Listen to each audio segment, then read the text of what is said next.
Mishra IAS academy आप सबका स्वागत है। और आज के टॉपिक में हम लोग बात करने वाले हैं यूएनसीएसी के ऊपर, United Nations Convention against corruption.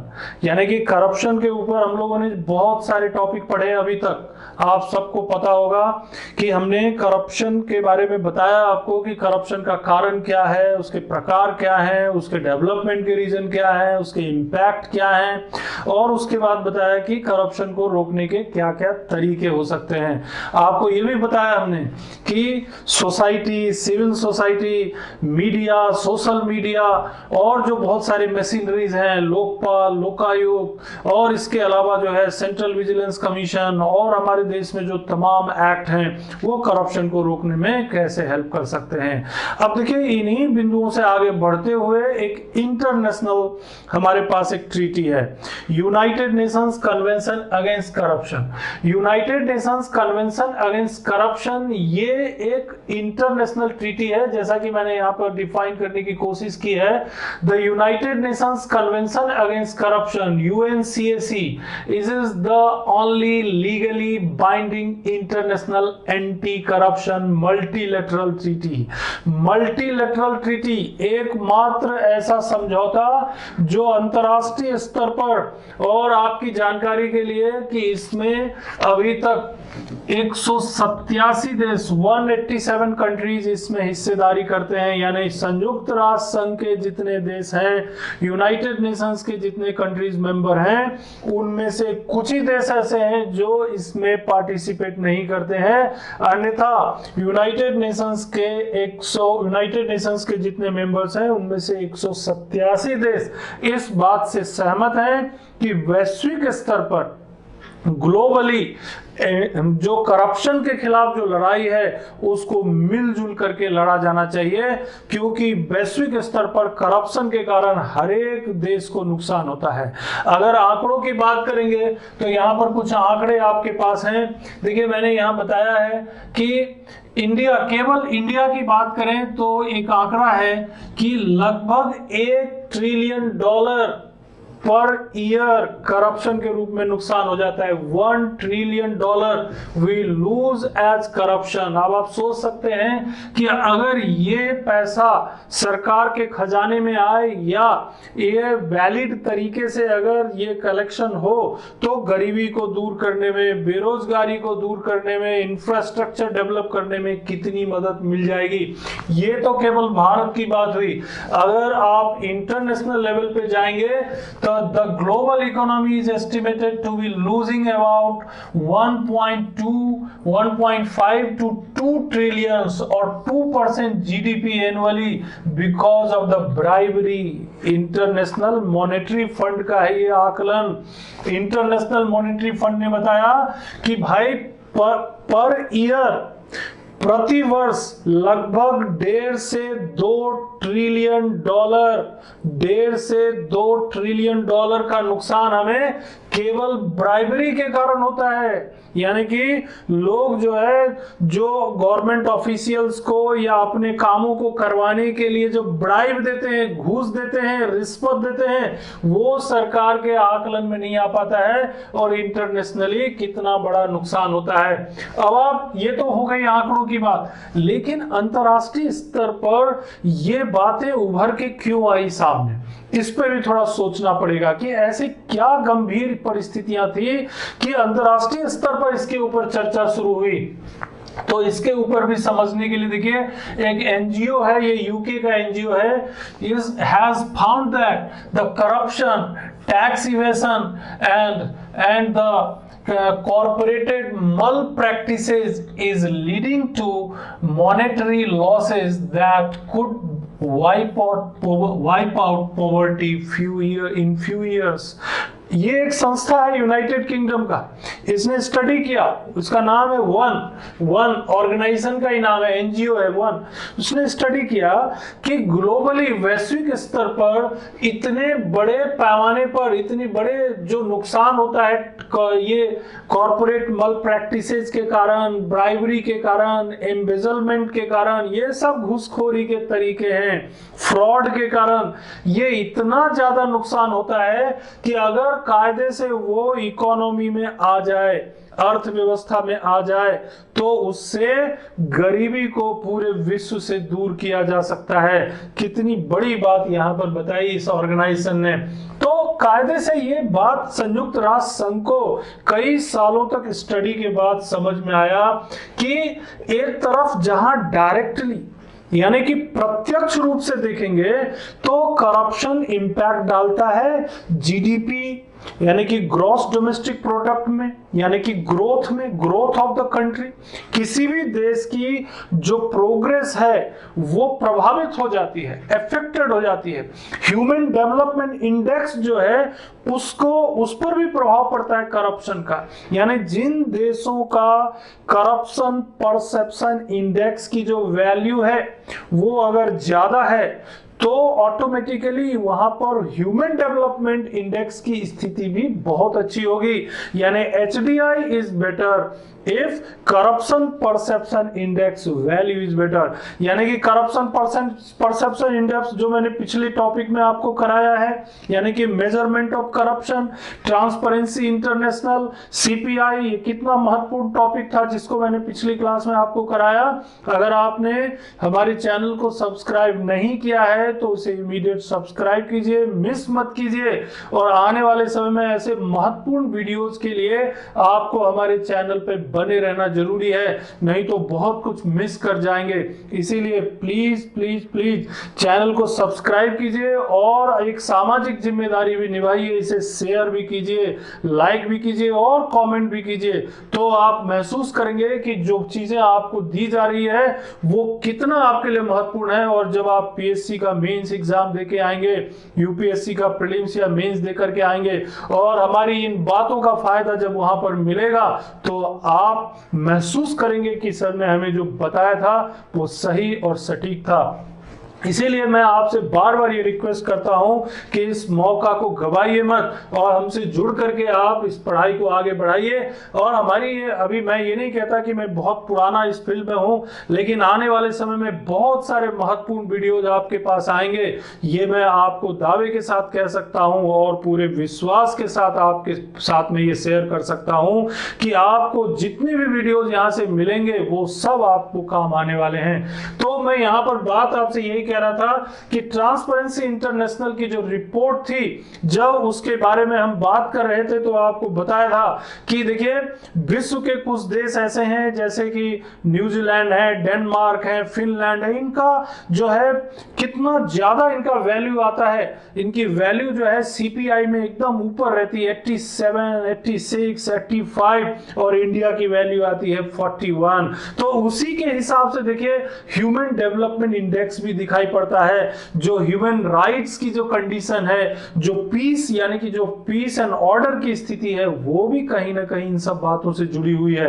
तो करप्शन जो है ये इंपैक्ट करता है GDP पर, ये इंपैक्ट करता है ह्यूमन डेवलपमेंट पर, ये जो है इंपैक्ट करता है अल्टीमेटली गवर्नमेंट की विश्वसनीयता पर, क्रेडिबिलिटी पर। इसको मैंने यहां पर कोट भी किया है कि द लॉस ऑफ, एक तो देखिए दूसरी एक लॉस ऑफ इंटरनेशनल डेब्ट भी होता है। जो IMF और वर्ल्ड बैंक जो कर्ज देता है ना इन विकासशील देशों को, वो बहुत नुकसान हो जाता है करप्शन के कारण। अब आप सोचेंगे कि ये कैसे नुकसान होता है।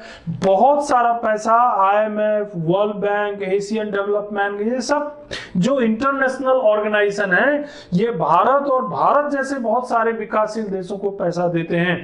तो वो ये भी देखते हैं कि इस पैसे का प्रॉपर इस्तेमाल हो रहा है कि नहीं। अब आप इसको समझ गए होंगे कि हम क्या कहना चाह रहे हैं। अब मान लीजिए सड़क बनाने के लिए पैसा दिया, रेल का पटरी बिछाने के लिए पैसा दिया, मान लीजिए कोई प्रोजेक्ट दिया, स्वास्थ्य के क्षेत्र में, हेल्थ के सेक्टर में कोई प्रोजेक्ट लागू करने के लिए पैसा दिया। अब वो हेल्थ का प्रोजेक्ट, वो इंफ्रास्ट्रक्चर डेवलपमेंट, वो रेल की पटरी तो प्रॉपर बिछी नहीं और लोगों ने, जो ऑफिसर्स हैं, जो एम्प्लॉइज हैं, जो काम करने वाले लोग हैं, उन्होंने अपने घर भर लिए करप्शन के माध्यम से। तो वो जो संस्थाएं हैं उनकी निगरानी में ये आया, उनके विजन में ये आया कि नहीं, करप्शन के कारण देशों का विकास प्रभावित होता है, सरकार की विश्वसनीयता प्रभावित होती है। इस बात को भी ध्यान में रखना है। और आगे देखते हैं, the corruption affects following rules, health services, education services, environment services, child development, mortality, और जो बात मैंने आपको बताया कि डेब्ट by the IMF and world bank. अब ये अंतरराष्ट्रीय संस्थाओं की नजर में आ गए, ये जितने भी जो डेब्ट लेने वाले कंट्रीज हैं या संयुक्त राष्ट्र से जुड़े हुए जो देश हैं, वो सब नजर में आने लगे। अब मान लीजिए कोई हेल्थ सर्विसेज शुरू हुई, WHO ने पैसा दिया, प्रॉपर इस्तेमाल ही नहीं हुआ। अब वो मान लीजिए एजुकेशन के लिए पैसा दिया कि भाई बहुत ज्यादा यहाँ इलिटरेसी है, अशिक्षा है, चलो जो है पैसा देते हैं कि आप लिटरेसी को बढ़ाइए। पता चला वो अच्छा काम ही नहीं किया, पैसा जो है करप्शन के माध्यम से लोगों के पास चला गया, यूनेस्को की नजर में आ गया। फिर और देखिए, एनवायरमेंट के डेवलपमेंट के लिए पैसा दिया कि भाई पर्यावरण को बचाइए, पॉल्यूशन को कम कीजिए, वो पैसा खर्च किया, वो पैसा मिला, अब पता चला कि आपने उसको प्रॉपर इस्तेमाल ही नहीं किया, यूनाइटेड नेशन एनवायरमेंट प्रोग्राम की नजर में आ गया।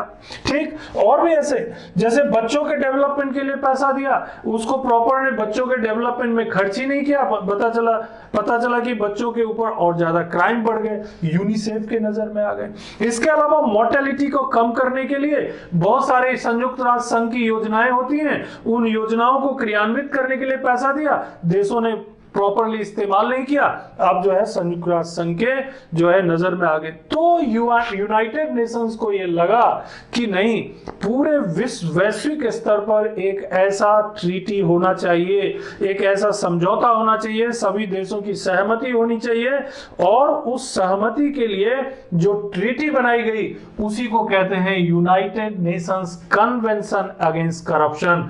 उसे ही United Nations Convention against Corruption कहा जाता है। कब बना ये? देखिए, ये ट्रीटी हुई, दिस वाज ड्राफ्टेड ऑन 31 अक्टूबर 2003। कब ड्राफ्ट किया गया? तो 31 अक्टूबर 2003 को इसे ड्राफ्ट किया गया। साइंड ऑन 9 दिसंबर 2003। 9 दिसंबर 2003 को इस पर साइन करने की प्रक्रिया शुरू हुई। मैंने वो डेट लिखा है जो बिगिनिंग का डेट है, वैसे ये 9 से 11 दिसंबर 2003 तक इसे ओपन किया गया था। जो मेंबर कंट्रीज थे वो साइन कर सकते थे इस पे, और इस पे ये जो साइनिंग की प्रोसेस स्टार्ट हुई थी, ये मैक्सिको में मेरिडा नामक कोई जगह है, वहां पर मैक्सिको में ये साइनिंग प्रोसेस शुरू हुई। और ये वही 9 दिसंबर है इंटरनेशनल एंटी करप्शन डे, जिसको मैंने कई बार कोट किया अलग अलग जगहों पर। अब अगर किसी एग्जाम में आ जाए और फिर भी आप गलत कर जाओ तो फिर क्या कर सकते हैं। तो 9 दिसंबर ये this was the initial day to start the signing on United Nation Convention against corruption, और इस पर इफेक्टिव जो डेट है इसकी, ये थोड़ा टाइम लिया।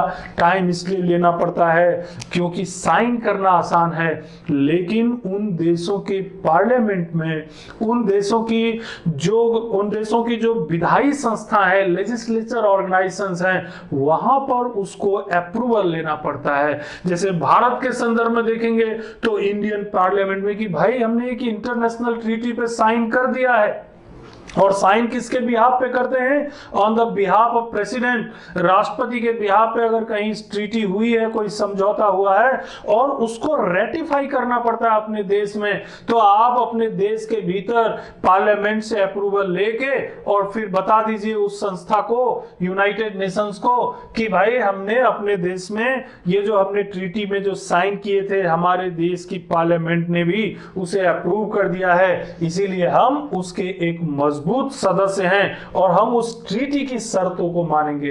अब बात यहां पर आ गई, शर्तों को मानेंगे तो शर्तें कौन सी होगी? तो वो शर्तें बड़ी महत्वपूर्ण है, इसके अंदर हम पढ़ेंगे, इसके दूसरे वीडियो में आपको बताएंगे कि वो कौन कौन सी शर्तें हैं। वो आर्टिकल्स के रूप में, कॉन्स्टिट्यूशन के जैसे हम भारत का संविधान पढ़ते हैं अलग अलग आर्टिकल्स में, ऐसे ही United Nations Convention against Corruption 8 chapter में विभाजित है। ये कन्वेंशन है यानी रूल्स है, कन्वेंशन मतलब रूल्स, नियम, एक पूरा नियम कानूनों का एक पूरा डॉक्यूमेंट तो 8 चैप्टर में डिवाइडेड है और साथ में 71 आर्टिकल्स भी हैं। तो वो सारे आर्टिकल्स आपको हम कॉन्स्टिट्यूशन जैसे नहीं पढ़ाने वाले हैं, केवल इतना बताएंगे कि किस चैप्टर में क्या है और किस आर्टिकल में क्या महत्वपूर्ण बात दी गई है और भारत के संदर्भ में क्यों महत्वपूर्ण है, इस पर भी हम आपसे चर्चा करेंगे। लेकिन यहां पर फिलहाल हमारे सामने जो लक्ष्य है अभी वो ये कि यूएनसीएसी क्या है। तो आपको पता चल गया, this is a multilateral treaty drafted on 31 October 2003, signed by different countries on 9 December 2003 to continuously further and to 11 December 2003. Effective date is 14 December 2005। और यहीं पर आपको बता दें कि ये जो ट्रीटी है, इस ट्रीटी में डेवलपमेंट क्या हुए हैं या क्या होते हैं उसके लिए हर एक 2 साल में in every 2 years the conference is held. और इसका पहला कॉन्फ्रेंस हुआ था, first session conference of state parties बोलते, COSP, conference of state parties. The first conference was held on 10 to 14 December 2006। ठीक, याद रहेगा आपको। देखिए 2003 में ड्राफ्ट किया गया, 31 अक्टूबर, 9 दिसंबर से 11 दिसंबर को साइनिंग हुई और धीरे धीरे ये साइनिंग बढ़ती गई। शुरू में 140 देश थे, बाद में जैसा मैंने आपको बताया 187 कंट्रीज हो गए हैं। यहां पर बता दिया आपको 187 कंट्रीज।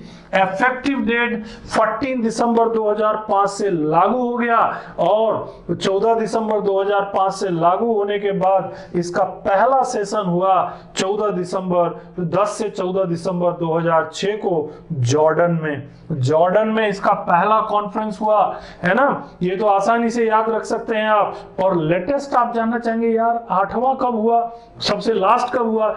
अभी 8वां जो हुआ है ज्यादा पुरानी बात नहीं है, 16 से 20 दिसंबर 2019 आबू धाबी UAE में हुआ है इसका। और इसमें देखिए कौन कौन लोग आए, 700 एक्सपर्ट्स और डेलीगेट्स इसमें आए, 200 से ज्यादा सिविल सोसाइटी ऑर्गेनाइजेशन और NGO आए। सिविल सोसाइटी ऑर्गेनाइजेशन CSO के ऊपर भी एक वीडियो आपको उपलब्ध है हमारे चैनल पे, स्पेशली एक्सक्लूसिवली हमारे चैनल पर मिश्राज IAS एकेडमी पर मौजूद है। और उसमें आपको बताया गया है कि सिविल सोसाइटी ऑर्गेनाइजेशन क्या है। संभवतः इस तरह का वीडियो आपको शायद ही कहीं और मिले, तो आप लोग उसे मत भूलिए, क्योंकि जनरली लोग सोचते हैं CSO सिविल सोसाइटी ऑर्गेनाइजेशन इसको क्या पढ़ना। हर जगह आज के टाइम में आप जहां भी पढ़ेंगे आपको CSO की जरूरत पड़ेगी। देखिए उस वीडियो को आप। तो ये देखिए ये इतना महत्वपूर्ण ऑर्गेनाइजेशन और काम कर रहा है, वहां भी CSO को इंपॉर्टेंस दिया जाता है, सिविल सोसाइटी ऑर्गेनाइजेशन और NGO के बारे में बात की जाती है। ये बाइनियल एंटी करप्शन गैदरिंग है, यानी 2 सालों में एक बार होने वाला सम्मेलन। फिर बीच में पहले से लेके 8वें के बीच कई सम्मेलन हुए, अगली क्लास में हम उस पर भी चर्चा कर देंगे आपको थोड़ा सा। लेकिन यहां महत्वपूर्ण बात अब ये आ जाती है कि ये जो UNCAC बना तो इसका लक्ष्य क्या था, क्या टारगेट था, क्या सोच थी इसके पीछे। कुछ तो बातें मैंने आपको बता दी है अच्छी तरह से कि UNCAC बनाने के पीछे कारण ये था कि बहुत सारे देश करप्शन के कारण बहुत नुकसान झेल रहे थे। सरकारों के पास जो है अविश्वास बढ़ रहा था, जनता का जो है अविश्वास बढ़ रहा था। इसके अलावा सोशल डिसट्रस्ट, आपस में घृणा, लोगों के बीच जो है घृणा बढ़ रहा था, समाज में बहुत ज्यादा डिसट्रस्ट बढ़ रहा था, अविश्वास बढ़ रहा था। और साथ ही साथ इंटरनेशनल ऑर्गेनाइजेशन का जो विकासशील देशों को दिया जाने वाला फंड था उसको भारी नुकसान हो रहा था। और इन सब के कारण कुल मिला के ह्यूमैनिटी शर्मसार हो रही थी। तो अंतरराष्ट्रीय स्तर पर यह सोच विकसित की गई कि क्यों ना एक सभी देशों को मिलकर एक ट्रीटी बनाना चाहिए। तो देखिए क्या क्या बातें इन्होंने की। To recognise the importance of the both preventive and punitive measures. क्या करना चाहते थे कि ये चाहते हैं कि प्रिवेंटिव और प्यूनिटिव मेजर्स। प्रिवेंटिव मतलब पहले तो करप्शन को कम करो, करप्शन को कम करो, यानी करप्शन को कम करना है तो उसके लिए प्रिवेंटिव और प्यूनिटिव, और जिन्होंने करप्शन किया उनको दंड भी देना है। तो अब उसके लिए कानून वगैरह बनाना पड़ेगा। तो एक अंतरराष्ट्रीय व्यवस्था करनी है कि किस तरह के कानून होंगे, किस तरह से उनके ऊपर कानून लागू किया जाएगा, सजा क्या होगी, इसके ऊपर एक इंटरनेशनल ट्रीटी है। सभी देश तो अपने अपने लेवल पे करते ही हैं, लेकिन एक अंतरराष्ट्रीय समझ होनी चाहिए और एक दूसरे की मदद होनी चाहिए कि देखिए कि हमारे देश में करप्शन को रोकने के लिए हमने ये प्रयास किए और हमारे देश में करप्शन को ऐसे रुका तो सबको फायदा मिलेगा। इसलिए ये ट्रीटी जो है ये महत्वपूर्ण हो जाता है। दूसरी बात, address the cross border nature of corruption, यानी ये समझना कि करप्शन एक देश के अंदर की चीज नहीं है, ये एक देश से दूसरे देश में छलांग लगा के चला जाता है। तो cross border nature of corruption को समझना भी जरूरी है, तो इसलिए भी ये यूएनसीएसी की बात की गई है। तीसरी बात, प्रोविजंस ऑफ इंटरनेशनल कोऑपरेशन, और ऐसी व्यवस्था करना कि इंटरनेशनल यानी एक दूसरे की मदद कर सकें, करप्शन को रोकने में एक दूसरे की मदद कर सकें, ये प्रयास भी इसके अंतर्गत किया गया था। अब हम लोग बात करते हैं वो देश जिन्होंने इसे रेटिफाई किया है, यानी कि जिन्होंने अपने देश की संसद में इसे ला करके या अपने देश की जो भी उनकी रिप्रेजेंटेटिव ऑर्गेनाइजेशंस हैं उसके माध्यम से उन्होंने ये तय कर लिया कि हम इस यूएनसीएसी की जो ट्रीटी है उसको मानते हैं और उसकी सभी शर्तों को हम पूरा करेंगे। तो अब अगर शर्तों को पूरा करेंगे तो फिर state parties countries that have ratified the convention are expected to cooperate in criminal matters and assisting each other in investigation and proceedings in civil and administrative matters relating to corruption। अगर आपने ratify किया है इस यूएनसीएसी की शर्तों को तो ये बात बिल्कुल स्पष्ट हो जाना चाहिए कि करप्शन से रिलेटेड अगर कोई क्राइम होता है, कोई भी अपराध जो करप्शन से रिलेटेड है, कोई भी सिविल या एडमिनिस्ट्रेटिव मैटर जो कि करप्शन से रिलेटेड है और वो एक दो या उससे ज्यादा देशों से आपस में संबंधित है, आपको सहयोग करना है एक दूसरे देश को, तो ये भी एक इसमें महत्वपूर्ण मुद्दा था। तो state parties countries, state parties मतलब पार्टीज का मतलब ये है कि जिन्होंने यूएनसीएसी के जो समझौते हैं, ट्रीटी है, उनको साइन किया, तो वो सब पार्टी हैं। मान लो 187 देश हैं तो 187 पार्टीज हैं, तो उन्हीं को बोलते हैं स्टेट पार्टीज कंट्रीज।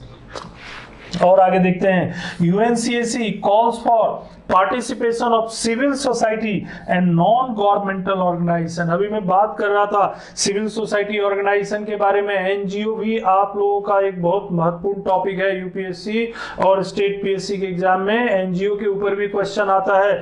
तो देखिए एनजीओ और सीएसओ, इसमें स्पेशली एक आर्टिकल है, इसमें आर्टिकल 13, उस आर्टिकल में ऑलरेडी यही चीज बताया गया है।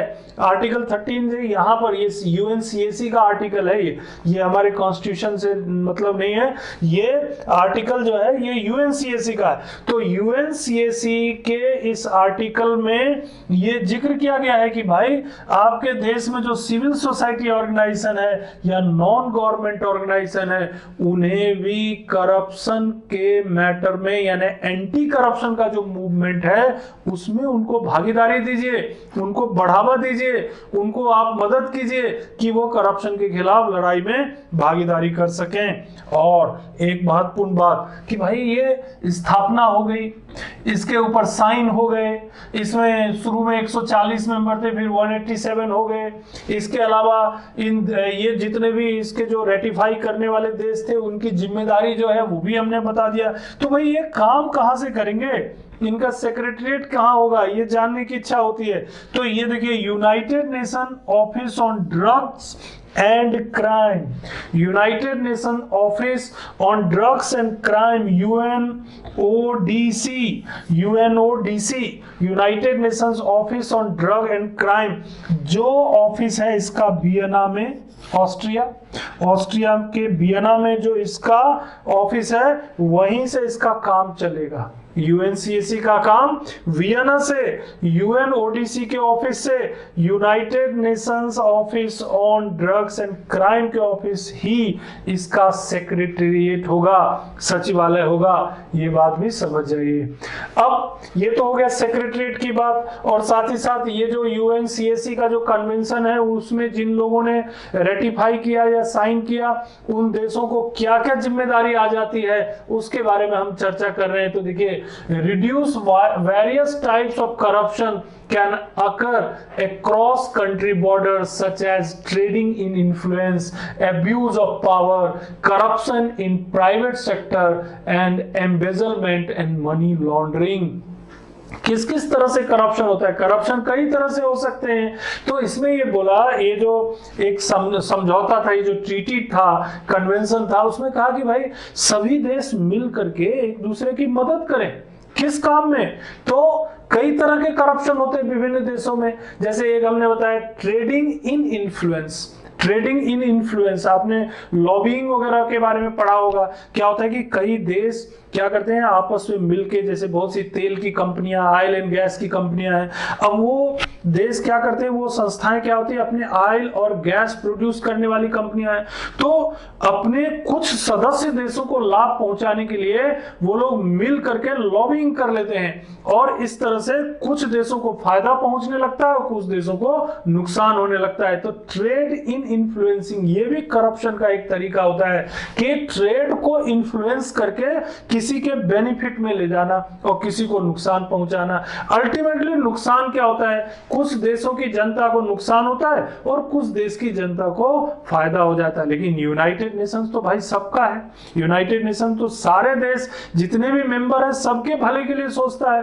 तो यूएनसीएसी में इस बात को उठाया गया कि अगर ट्रेडिंग इन इन्फ्लुएंस है, abuse of power, abuse of power, transparency international ने काफी इसका जिक्र किया है कि अगर गवर्नमेंट ऑफिशियल अपने पावर का दुरुपयोग करके अपनी प्राइवेट बेनिफिट में उपयोग करते हैं, अपनी अथॉरिटी का, अपने पावर का, अपने डिस्क्रिशनरी पावर का, ये भी करप्शन है।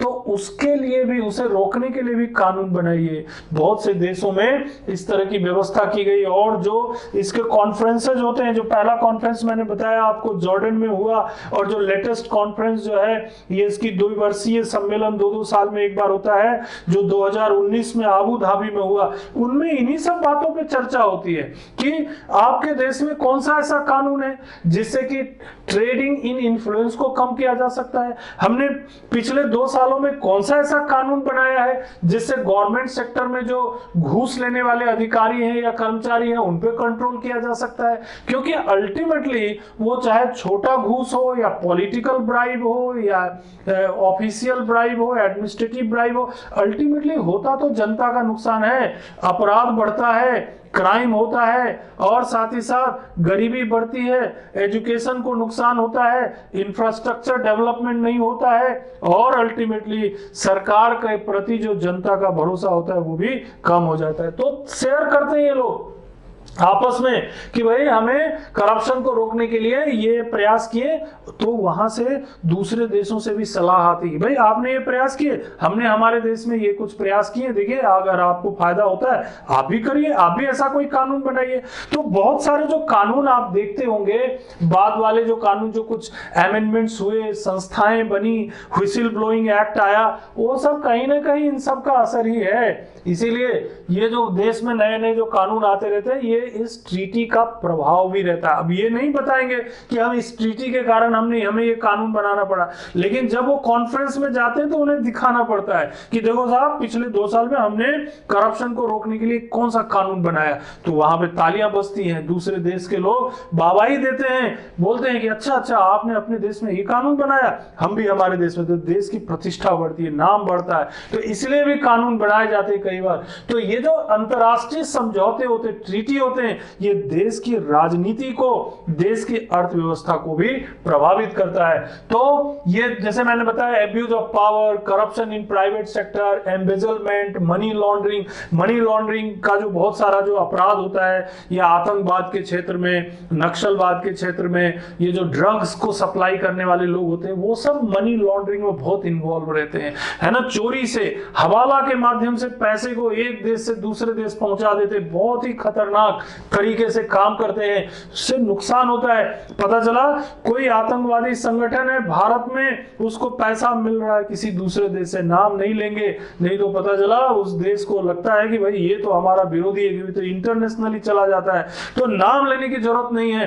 लेकिन आप ये बात समझ लीजिए कि अंतरराष्ट्रीय स्तर पर बहुत सारे हवाला कारोबारी ये काम करते हैं, आतंकवाद को इसी तरीके से बढ़ावा देते हैं। तो ये जो समझौते होते हैं, जैसे यूएनसीएसी है, ये करप्शन को रोकने में मदद करेगी, साथ ही साथ अपराध और आतंकवाद को भी रोकने में मदद करेगी। तो इसलिए भी ये सब कानून जो होते हैं, ये जो समझौते होते हैं, ये जो जैसे हम यूनाइटेड नेशन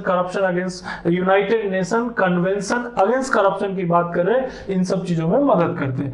तो embezzlement, money laundering, corruption in private sector, इन सब के ऊपर क्या काम किया गया है, इसके ऊपर चर्चा होती है। और एक बात देखिए, strengthening international law enforcement, judicial cooperation between countries, providing effective legal mechanism for international asset recovery. बहुत ही फायदे का काम है ना, हर एक देश को फायदा। क्या होता है, विजय माल्या 8,000 करोड़ रुपए का घोटाला करके ब्रिटेन भागे, है ना। मेहुल चौक से घोटाला करके किसी दूसरे देश में चले गए, और इसी तरीके से कई ऐसे लोग हैं जिन्होंने हमारे देश के पैसे में फ्रॉड किया, एम्बेजलमेंट की, नुकसान पहुंचाया और किसी दूसरे देश में चले गए। अब हमें रिकवरी करनी है, एसेट रिकवरी, यानी कि हमारे देश की संपत्ति अगर उतना पैसा हमारे देश में आ जाए तो हम कई झुग्गी बस्तियों को मकान में तब्दील कर सकते हैं, कई गांव की सड़कों को कच्ची सड़कों को पक्की सड़कों में तब्दील कर सकते हैं, एक बड़ा इंडस्ट्री डाल सकते हैं, एक नया बैंक या इंश्योरेंस कंपनी खोल सकते हैं। तो ऐसे लोगों के खिलाफ कार्रवाई कैसे होगी, तो एसेट रिकवरी। तो ये जो कन्वेंशन होता है और खासकर जो कॉन्फ्रेंसेस होते हैं, उसमें ये सब बातें तय की जाती है कि कैसे एसेट की रिकवरी की जाए, जो गलत तरीके से हमारे देश से पैसा लेकर के भाग गए हैं। तो खासकर जो डेवलपिंग कंट्रीज हैं उनके लिए तो ये बड़ा ही फायदेमंद होता है। तो बहुत सारे डेवलपिंग कंट्रीज जो हैं इसमें शामिल हो जाते हैं, इसमें भागीदारी करने लग जाते हैं। तो स्ट्रेंथनिंग इंटरनेशनल लॉ एनफोर्समेंट, कानून को लागू कैसे किया जाए, ये भी एक मैटर रहता है। How to implement the law, कानून को कैसे लागू, तो ये भी सीखने को मिलता है कि कोई कानून बनाया गया, किसी दूसरे देश में ऐसे लागू किया गया, हमारे देश में कैसे लागू करेंगे। इसके अलावा judicial cooperation between countries and providing effective legal mechanism, यानी कि कानूनी तौर तरीके भी सीखने को मिलते हैं। किसी देश का जो है मैकेनिज्म जो है, लॉ जो है, वो ज्यादा प्रभावी है, ज्यादा इफेक्टिव है, ज्यादा उन्होंने सजा की बात की है, उनका प्रोसीजर ज्यादा अच्छा है, वी कैन लर्न फ्रॉम। संविधान में भी तो हमने यही किया है, जब हमने संविधान बनाया, हमारे वीडियोस में है, आपको संविधान कैसे बनाया गया हमने बताया आपको। तो आप देखेंगे कि उसमें संविधान में बहुत सारी चीजें हमने दूसरे देश के संविधानों से ली है और हमने उसे गर्व के साथ अपनाया। प्राउड, हमें गौरवान्वित होते हैं कि हमने अच्छी अच्छी चीजों को अपनाया अपने संविधान में। तो अगर दूसरे देशों से इस कन्वेंशन के माध्यम से हमें सीखने को मिल रहा है तो बुराई क्या है, कैसे कौन सा देश कानून बना रहा है, कौन से देश में अच्छे कानून हैं, उनसे सीख करके हम अपने देश में भी इसे इंप्लीमेंट कर सकते हैं। तो इसीलिए यूएनसीएसी का जो कन्वेंशन होता है उसमें ये बातें होती हैं और इसकी चर्चा ऑलरेडी ट्रीटी में की गई है। UNCAC ultimately have 5 main areas। UNCAC के 5 पॉइंट्स, अब ये 5 पॉइंट्स आप ध्यान रखिएगा क्योंकि यही 5 पॉइंट आगे के जो क्लास होंगे उसमें ये आधार बन जाएगा, जहां पर आपको मैं थोड़े आर्टिकल्स बताऊंगा और उन चैप्टर्स में ले जाऊंगा कि उन चैप्टर्स में क्या बातें की गई है। तो अभी जो आपने बातें देखी वो आर्टिकल्स में नजर आएंगे आपको कि हाँ ये जो बातें इन्होंने की थी, क्या बातें की थी, तो भाई किस देश में किस तरह का मैकेनिज्म, लीगल मैकेनिज्म है, कौन से देश किस तरह से कोऑपरेट करेंगे एक देश से दूसरे देश को, एसेट रिकवरी किस तरह से होगी। तो इन 5 बिंदुओं में उसे कवर करने की कोशिश की जाती है। तो ये पांचों बिंदु याद रखना है। प्रिवेंटिव मेजर्स कैसे डेवलप करना है, ये एक यूएनसीएसी का मुख्य बिंदु है। Number 2, criminalization and law enforcement, यानी कि बहुत सारे ऐसे काम हैं जिसको क्राइम माना ही नहीं जाता था। रिश्वत किसी को दिया, रिश्वत किसी से लिया, क्राइम है ही नहीं, है ना, सामान्य सी सजा है। ये बोलेगा आगे कि क्रिमिनलाइजेशन करो, अगर ऐसा कुछ होता है उसको अपराध घोषित करो, उसके लिए पनिशमेंट हार्ड, कठोर से कठोर दंड रखो उसके लिए। क्रिमिनलाइजेशन एंड लॉ एनफोर्समेंट, कानून को लागू कैसे करें इसके बारे में सोचो। तो 2 पॉइंट हो गया। एक तो प्रिवेंटिव मेजर्स डेवलप करेंगे, प्रिवेंटिव हेल्थ जैसे बोलते हैं ना, प्रिवेंटिव जो हम लोग स्टेप्स लेते हैं कि भाई बीमार ही ना पड़े। अगर कोरोना से बचना है तो क्या बताते हैं भाई, सोशल डिस्टेंसिंग रखो, मास्क का इस्तेमाल करो, बार बार अपना हैंड जो है सैनिटाइज करते रहो, धोते रहो, यही करते हैं, है ना।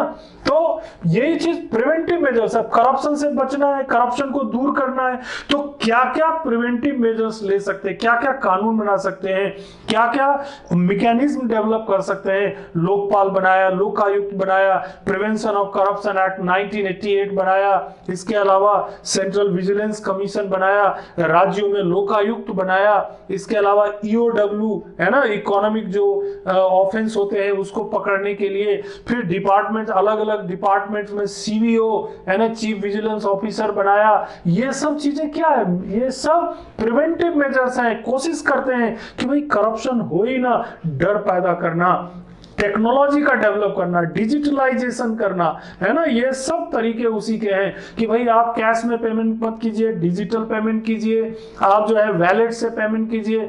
50,000 या उससे ज्यादा की राशि आपको देनी तो चेक से भुगतान, रिकॉर्ड में आना चाहिए चीजें, तो करप्शन कम होगा। तो प्रिवेंटिव मेजर्स कैसे डेवलप किए जा सकते हैं, यूएनसीएसी में इसके ऊपर चर्चा है। क्रिमिनलाइजेशन, कौन कौन से करप्शन से रिलेटेड मैटर्स जो है अपराध होंगे, इंटरनेशनल कोऑपरेशन, एक दूसरे को कैसे मदद कर सकते हैं, इसके बारे में भी चर्चा हुई है।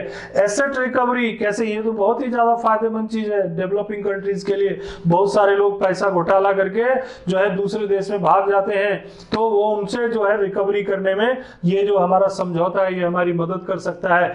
Technical assistance and information exchange, technical, एक दूसरे को अगर कुछ किसी देश में, अगर यूएसए के पास अगर ज्यादा अच्छी टेक्नोलॉजी है करप्शन को कम करने के पास, उनके पास ज्यादा टेक्निक है, उनके पास ज्यादा अच्छे कानून हैं, ज्यादा अच्छे मैकेनिज्म है, वो शेयर कर सकते हैं। अगर मान लीजिए यूरोप के कुछ देशों के पास ज्यादा अच्छी टेक्नोलॉजी है, वो डेवलपिंग कंट्रीज को कोऑपरेट कर सकते हैं। जापान जो है, मान लीजिए वहां पर कोई बेहतर टेक्नोलॉजी और उससे करप्शन को कंट्रोल करने में मदद मिलती है, वो भारत को या भारत जैसे विकासशील देशों को मदद कर सकते हैं। तो ऐसे बहुत सारे जो टूल्स हैं, वो टूल्स यूएनसीएसी के माध्यम से विकसित करने के लिए देशों के बीच एक समझौता है ये, जिसे हम United Nations Convention against corruption कहते हैं। तो कुल मिलाकर के देखिए मैंने क्या क्या चीजें आपको बताई।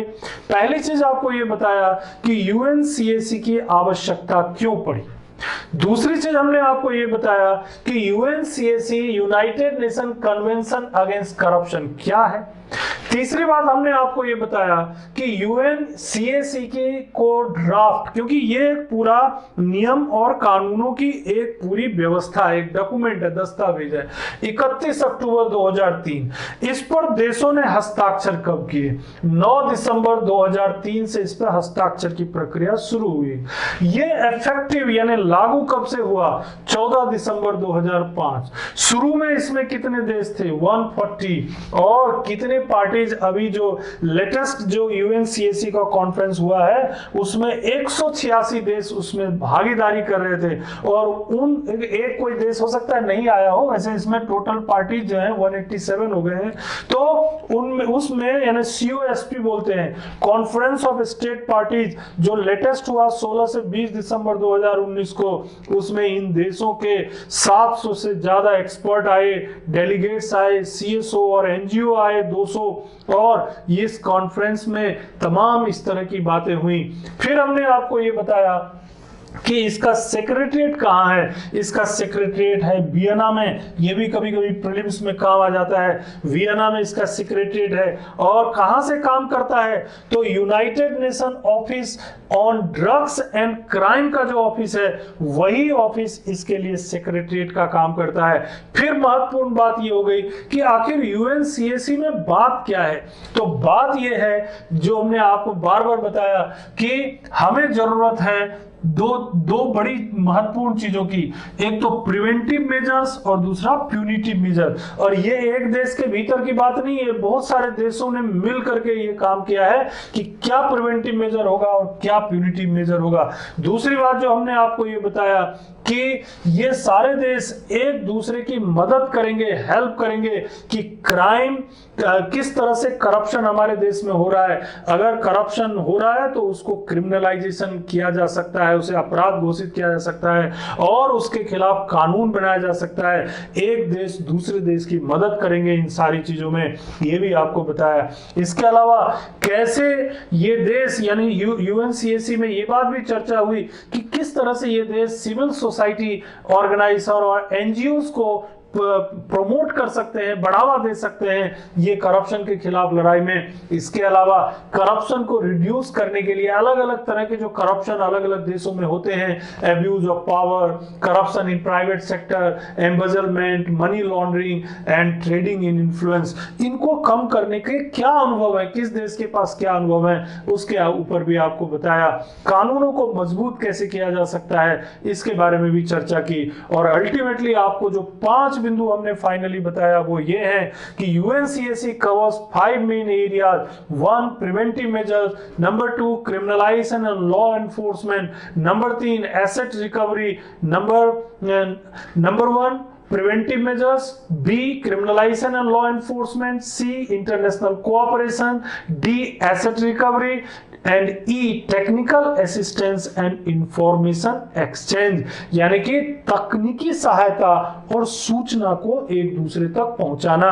एसेट रिकवरी, कैसे हम अपनी संसाधन को, संपत्ति को जो है रिकवर कर सकते हैं। इंटरनेशनल कोऑपरेशन, एक दूसरे में सहयोग। और क्रिमिनलाइजेशन यानी करप्शन को एक क्रिमिनलाइज करना और उसके अगेंस्ट जो है कानून बनाना। और प्रिवेंटिव मेजर सबसे इंपॉर्टेंट है, प्रिवेंटिव मेजर कैसे डेवलप करेंगे। अब अगली क्लास में हम आपसे चर्चा करेंगे कि ये जो यूएनसीएसी है इन्होंने अपने 8 चैप्टर्स और 71 आर्टिकल्स में किन किन बातों की चर्चा की है।